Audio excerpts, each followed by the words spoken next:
This morning we are here to pay respects to a great man who was yet a very humble man.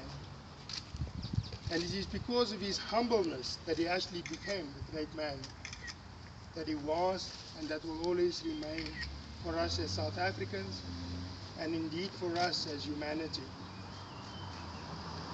You see this little wreath, beautiful flowers, is symbolic of the man that he was. And we lay it down here at his family home in remembrance for the service that he has rendered to us as a nation.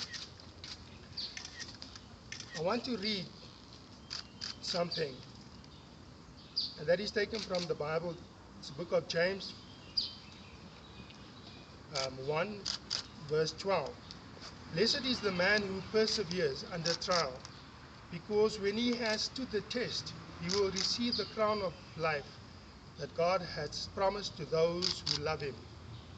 Indeed, here's a man who stood by his principles, who was prepared to pay the ultimate price, and in fact went all the way to actually serve a life sentence in jail for what he believed in.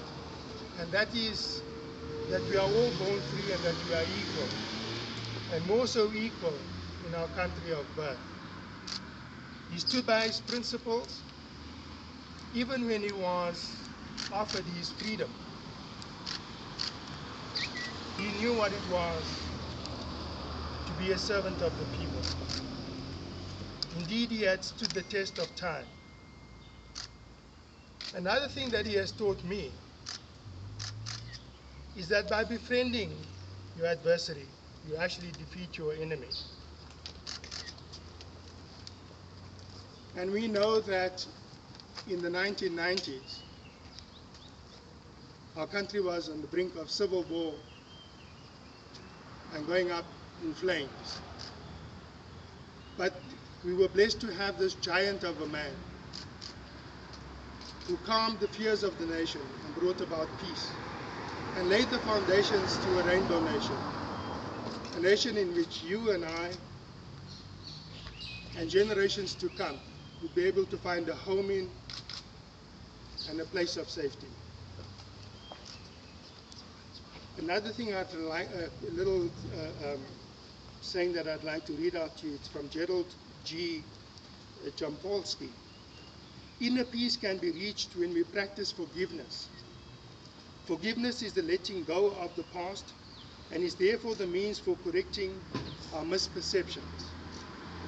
Very often as politicians, we look to the past and we only look at the bad things. We forget about the very many good things that we have and are blessed with as a nation. And this man, Nelson Mandela, indeed showed what it was and what it is like to forgive. And indeed, he actually went out and befriended his enemy. He went and had tea with what we call the founder of apartheid.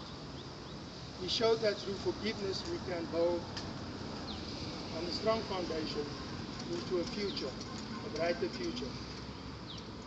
And it is that lesson that I take from our erstwhile and former president, the son of the soil of Africa. And I pray that all of us would live by this teachings of his.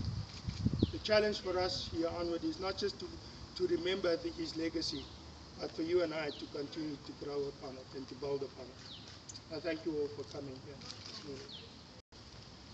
And may perpetual light shine upon you. Amen.